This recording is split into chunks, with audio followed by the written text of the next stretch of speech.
मुख्यमंत्री रेवंत रेड्डी ने बीआरएस प्रमुख केसीआर की टिप्पणी पर पलटवार किया। केसीआर ने कहा था कि 20 विधायक उनके संपर्क में हैं। जवाब में रेवंत रेड्डी ने कहा कि वह यहां के गार्ड है। उन्होंने हम चेतावनी दी कि अगर हमारे विधायकों को छुआ तो भी भस्म हो जाएंगे। उन्होंने कहा कि वह हाई टेंशन तार की तरह है। कांग्रेस शासन के दौरान महबूबनगर के लिए कई परियोजनाएं शुरू की गई, लेकिन बीआरएस शासन के 10 वर्षों के दौरान यह जिला रेगिस्तान में बदल गया। सवाल क्या केसीआर ने पालमूरू रंगारेड्डी परियोजना को राष्ट्रीय दर्जा दिलाया है?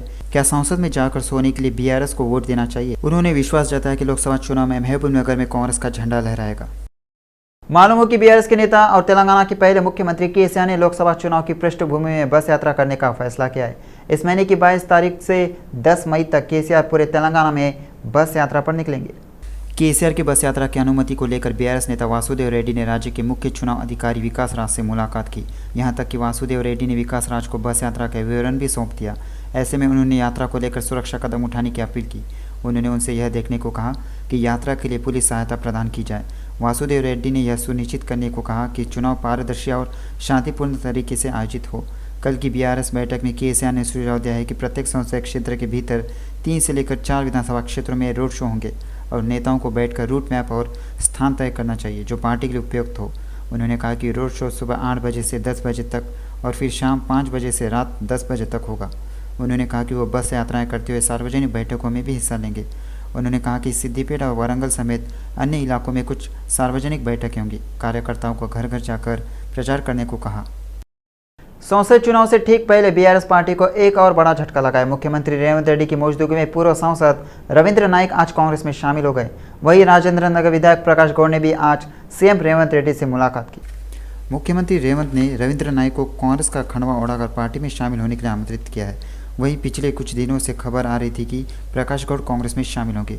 वहीं प्रकाश गौड़ ने सीएम रेवंत रेड्डी को बताया कि वो अपने प्रमुख अनुयायी के साथ कल पार्टी में शामिल होंगे, लेकिन पूर्व सीएम केसीआर की इस टिप्पणी के कुछ ही घंटों के भीतर ही 20 विधायक उनकी पार्टी के संपर्क में है। बीआरएस विधायक का कांग्रेस पार्टी में शामिल होना एक सनसनी बन गया है। सिकंदराबाद से बीजेपी लोकसभा उम्मीदवार किशन रेड्डी ने कहा कि वह चुनाव से पहले लोगों को 5 साल में हुई प्रगति के बारे में रिपोर्ट देंगे और वोट मांगेंगे। सिकंदराबाद जोनल कार्यालय में नामांकन दाखिल करने से पहले उन्होंने कांग्रेस मंत्री राजनाथ सिंह द्वारा आयोजित भाजपा बैठक में भाग लिया।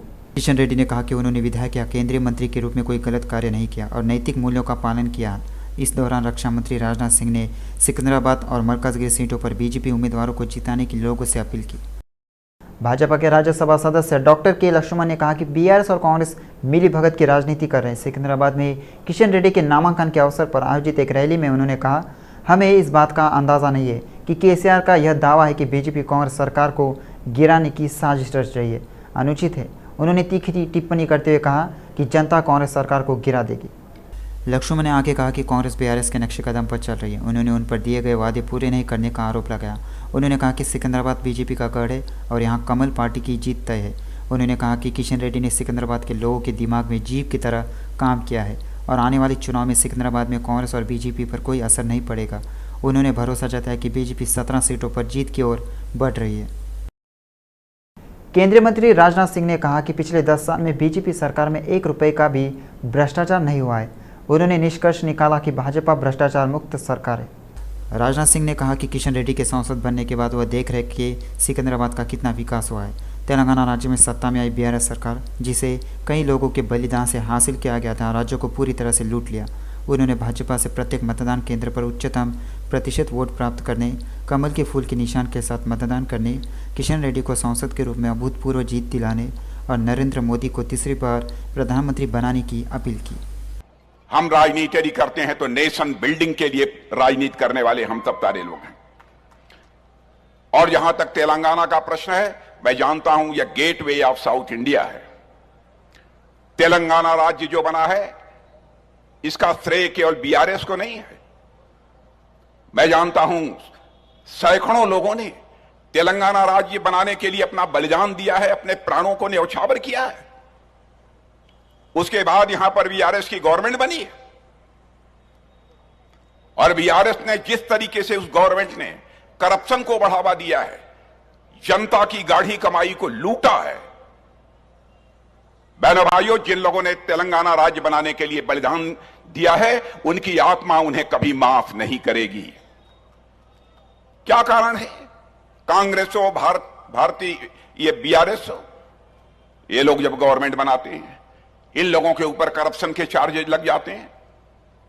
कांग्रेस के बारे में भी आपने देखा होगा, जब जब सेंटर में कांग्रेस की गवर्नमेंट बनी है उन लोगों के ऊपर करप्शन के सीरियस चार्जेज लगे, यहां तक कि उनके मिनिस्टर्स को भी जेल की हवा खानी पड़ी है।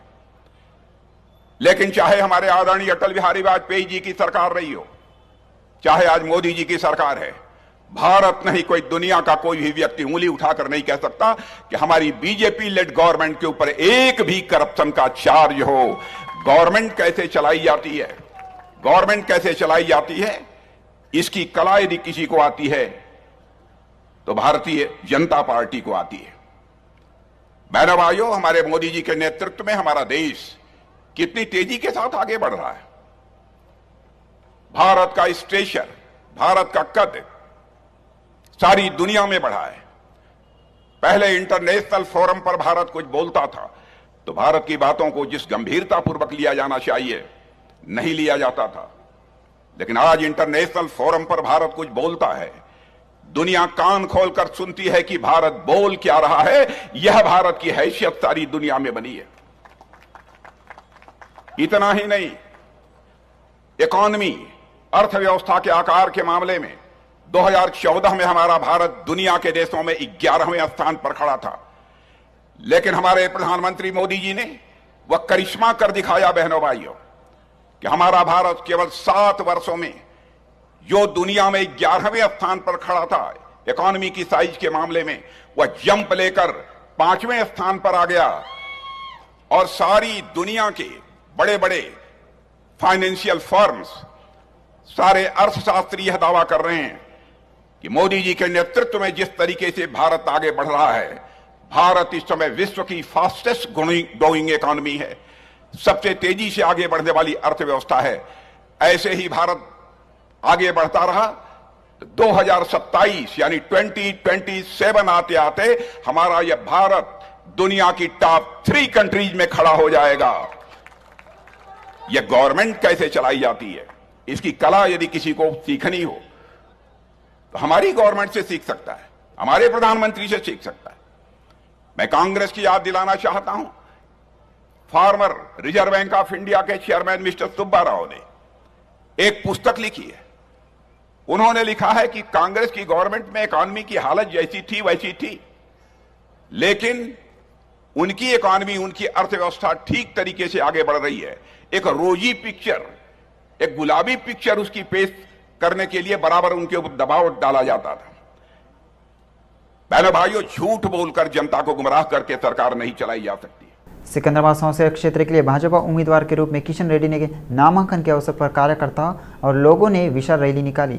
नामांकन कार्यक्रम के साथ किशन रेड्डी एक बार फिर सभी लोगों का आशीर्वाद लेने जनता के सामने आए।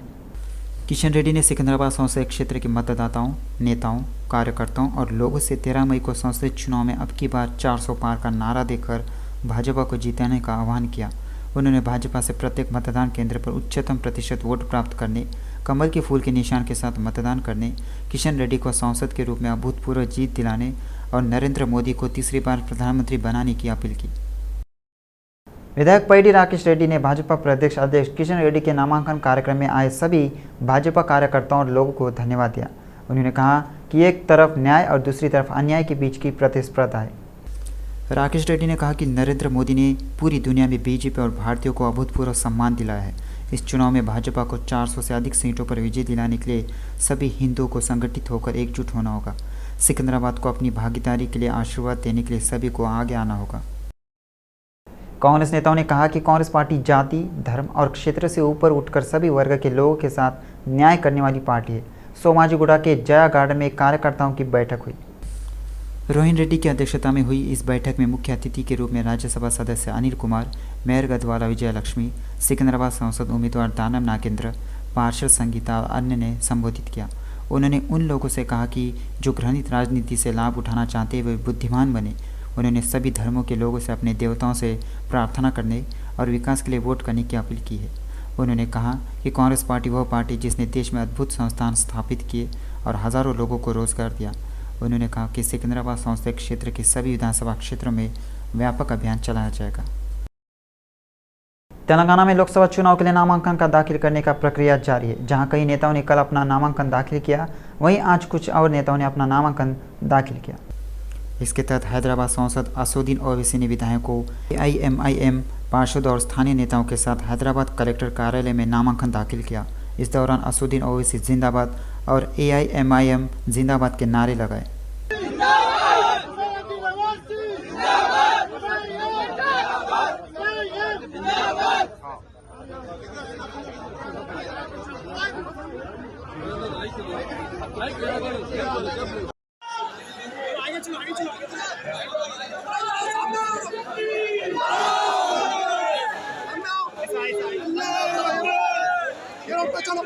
चलो चलो चलो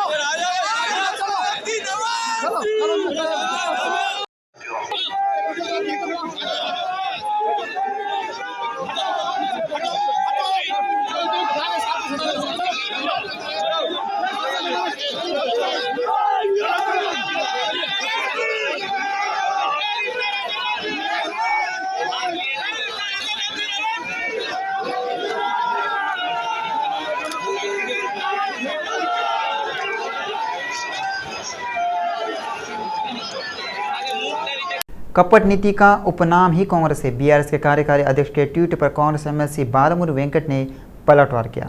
उस ट्वीट में बालमुरु वेंकट ने कहा कि अदालत में मामला दायर किए गए और परीक्षा रद्द कर दी गई। इसके जवाब में बालमुरु वेंकट ने ट्वीट में कहा कि तेलंगाना के गठन के बाद आपने पहली सरकार बनाई और आपने और आपके पिता ने तेलंगाना समुदाय के सामने घुटने टेक दिए। यह कैसा केटीआर? क्या अब जब आप घर बैठे हैं तो आपको तेलंगाना का युवा याद आया? क्या आपको पिछले 10 साल का युवा याद नहीं आया? सत्ता में रहते हुए वे कम से कम एक बार उनसे मिलने का पाप करने से नहीं चूके। अब आप उड़ रहे हैं। राज्यसभा सांसद और नेशनल बीसी वेलफेयर एसोसिएशन के अध्यक्ष आर कृष्णा ने कहा कि बीसी बिल संसद में पेश किया जाना चाहिए और जाति गणना की जानी चाहिए। हैदराबाद सुंदर विज्ञान केंद्र में बीसी संघ, जाति संघ, जॉब संघ का एक राज्य सम्मेलन आयोजित किया गया। इस सम्मेलन में विभिन्न समुदाय के नेताओं ने भाग लिया। आर कृष्णा ने केंद्र सरकार से केंद्र में 16 लाख नौकरियां भरने की मांग की है। उन्होंने कहा कि केंद्र में बीसी के लिए एक विशेष मंत्रालय बनाया जाना चाहिए और बीसी कर्मचारियों के लिए प्रमोशन में आरक्षण की व्यवस्था की जानी चाहिए। इस मौके पर उन्होंने केंद्र सरकार से देश भर के बीसी छात्रों को शुल्क प्रतिपूर्ति प्रदान करने का अनुरोध किया। आर कृष्णा ने बीसी के अधिकारों को प्राप्ति के लिए सभी बीसी से एकजुट होने का आह्वान किया। पूरे तेलंगाना में भीषण गर्मी है, मानो सूरज आग उगल रहा है। लोग भीषण गर्मी से तिल मिला रहे हैं। पटान चेरू निर्वाचन क्षेत्र में भीषण गर्मी है। दोपहर में भीषण धूप से सड़कें सुनसान हो गई। फिर भी आज शादियों की संख्या अधिक होने के कारण लोगों को विभिन्न मांगलिक कार्यों के लिए धूप में ही निकल पड़े हैं। डॉक्टरों ने दोपहर के समय घरों और कार्यालयों से बाहर न निकलने की सलाह दी है। अधिक पानी पीने का सुझाव दिया है। लोकसभा चुनाव के दौरान चुनाव आयोग ने डुप्लीकेट वोटों पर फोकस किया है। चुनाव आयोग को हैदराबाद शहर में रिकॉर्ड संख्या में डुप्लीकेट वोट मिले हैं। इस क्रम में तेलंगाना में 33 लाख वोटरों का हटा दिया गया। चुनाव आयोग ने की मुख्य रूप से हैदराबाद जिले में 5 लाख डुप्लीकेट वोट हटा दिए गए। हैदराबाद में चुनाव आयोग ने पाया कि जुबली हिल्स और चंद्रायन गुट्टा में डुप्लीकेट वोटों की संख्या सबसे अधिक है। ईसी ने बताया कि राज्य भर में पिछले 2 साल में 32.8 लाख वोटरों को हटाया गया है। दूसरी ओर सीईओ विकास राज ने एक बयान में कहा कि पिछले 2 वर्षों में लगभग 60.6 लाख नए मतदाता जुड़े हैं। हैदराबाद जिला चुनाव अधिकारी रोनाल्डोज ने कहा कि जुबली हिल्स में 41,000, चंद्रायन गुट्टा 61,000, मुशीराबाद, मलकपेट, नामपल्ली, बहादुरपुरा और याकुतपुरा में 48,000 डुप्लीकेट वोट पाए गए। चुनाव आयोग ने खुलासा किया कि चंद्रायन गुट्टा और याकुतपुरा में क्रमश 59,289 वोट और 48,296 डुप्लीकेट वोट पाए गए। टास्क फोर्स के पूर्व डीसीपी राधाकिशन राव के खिलाफ सनतनगर पुलिस स्टेशन में मामला दर्ज किया गया है। सुदर्शन कुमार नाम के व्यक्ति ने सनतनगर पुलिस से शिकायत की कि उसे टास्क फोर्स कार्यालय में हिरासत में लिया गया और उसके फ्लैट की जबरन रजिस्ट्री कर दी गई। सुदर्शन कुमार नाम के एक व्यक्ति ने सनतनगर पुलिस से शिकायत की कि उसे टास्क फोर्स कार्यालय में हिरासत में लिया गया और उसके फ्लैट की जबरन रजिस्ट्री कर दी गई। पूर्व डीसीपी राधाकिशन राव के खिलाफ सनतनगर पुलिस स्टेशन में मामला दर्ज किया गया।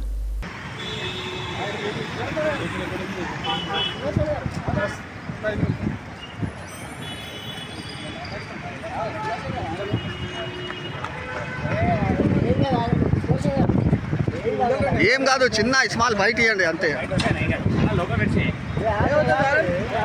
सुल्तान बाजार पुलिस आशंका जता रही है कि किसी ने कॉलेज के बंद गेट का ताला तोड़कर मूर्ति रख दी है। पुलिस का कहना है कि ऐसा गुमराह करने के लिए किया गया है कि बिल्डिंग को लेकर कोर्ट में केस चल रहा है। पुलिस इस बिंदु पर जांच कर रही है कि किसने गेट का ताला तोड़ दिया और मूर्ति को क्यों रखे हैं। सुल्तान बाजार पुलिस सीसीटीवी कैमरे की जांच कर रही है। किसी ने कॉलेज के बंद गेट का ताला तोड़कर मूर्ति रख दी है। पुलिस का कहना है कि ऐसे गुमराह करने के लिए क्या किया गया है कि बिल्डिंग को लेकर कोर्ट में केस चल रहा है।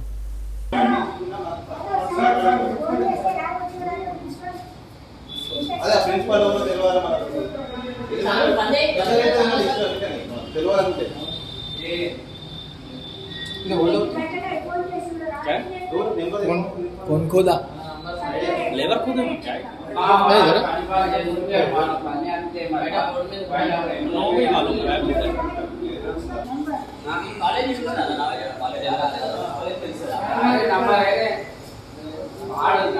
ईसाई धर्मगुरु ने आर्च बिशप कार्डिनल पूला एंटनी, मलकाजगिरी विधायक मैरी राजशेखर रेड्डी, मलकाजगिरी संसद बीआरएस पार्टी के उम्मीदवार रागिड़ी लक्ष्मण रेड्डी, कंटोनमेंट विधानसभा क्षेत्र बीआरएस पार्टी उम्मीदवार निवेदिता, कंटोनमेंट विधानसभा निर्वाचन क्षेत्र बीआरएस पार्टी चुनाव प्रभारी रावुला श्रीधर रेड्डी से विनम्रतापूर्वक मुलाकात की। ईसाई धर्मगुरु को आकर बिशप कार्डिनल पूला एंटनी ने विशेष प्रार्थनाओं के साथ आगामी चुनाव लड़ रहे उम्मीदवारों को भारी बहुमत से जीत का आशीर्वाद दिया है। इस कार्यक्रम में पादरी लियोनार्ड, महेश, लियो, टिमोती, आनंद, अरुण व अन्य ने भाग लिया। अल्पसंख्यक कल्याण के तत्वाधान में मेडचल निर्वाचन क्षेत्र का ईसाई अल्पसंख्यक जागरूकता सम्मेलन बोर्ड ऊपर में आयोजित किया गया। कार्यक्रम में मुख्य अतिथि के रूप में तेलंगाना स्टेट क्रिश्चियन कॉरपोरेशन के चेयरमैन दीपक जॉन और क्रिश्चियन वेलफेयर एसोसिएशन के चेयरमैन वासुनी सनी शामिल हुए। इस कार्यक्रम में निगम की योजनाओं, संविधान, लोकतंत्र और धर्मनिरपेक्षता पर लंबी चर्चा हुई। कार्यक्रम में कांग्रेस नेता सुधीर रेड्डी, तोटाकुरा, वज्रेश यादव और रापुलू रामुलू, पादरी और ईसाई नेताओं ने बड़ी संख्या में भाग लिया। केयर अस्पताल के डॉक्टरों ने आनुवंशिक दोष वाले लड़के वरुण की लीवर ट्रांसप्लांट सर्जरी सफलतापूर्वक की। डॉक्टरों ने कहा कि यह तब संभव हुआ जब मां ने स्वेच्छा से अपने बेटे के लिए अपने लीवर का एक हिस्सा दान करने की पेशकश की। केयर अस्पताल के डॉक्टरों को बड़ी सफलता मिली। उन्होंने आनुवंशिक दोष वाले लड़के वरुण की लीवर ट्रांसप्लांट सर्जरी सफलतापूर्वक की। डॉक्टरों ने कहा कि यह तब संभव हुआ जब मां ने स्वेच्छा से अपने बेटे के लिए अपने लीवर का एक हिस्सा दान करने की पेशकश की। केयर हॉस्पिटल्स लीवर टीम ने 12 वर्षीय लड़के वरुण की जान सफलतापूर्वक बचाई, जो एक दुर्लभ आनुवंशिक विकार अलागिली सिंड्रोम से पीड़ित है। First of all, I would like to thank Dr. Naim sir for giving life to my son. And regarding my son, it's a long journey of 12 years with the pain, okay? And he had a problem since birth. He used to have jaundice. Everyone has told that it's EHBA at the age of 80 days, and he was operated for operative cholangiogram. Then after operating, they had said that it's a year. We have to go for the Kasai procedure. After 2 years, we'll have to go for liver transplantation surgery. But the neonatologist has told that we can leave this just like that, because there may not be any hope of survival for your son even after liver transplantation also. So after that, at the 90 days of his age, it was a severe respiratory distress, and we lost all the hope at all.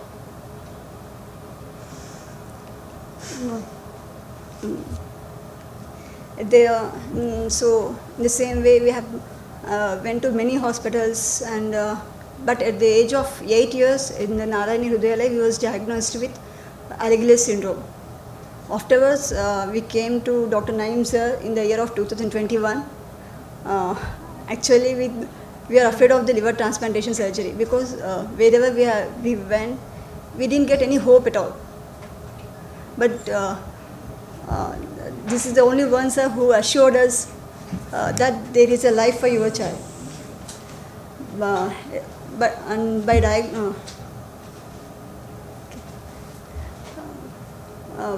During the procedure for the operation, before pre-procedure, he was diagnosed with a heart problem also.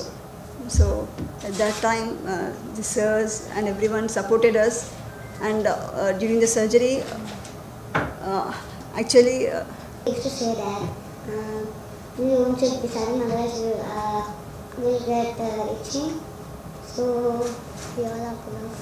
Khan, you are the hero. How was your itching? The itching was very Serious. severe. I can't sleep in the night. I used to sing. Uh, I used to sing in the night. How was your skin?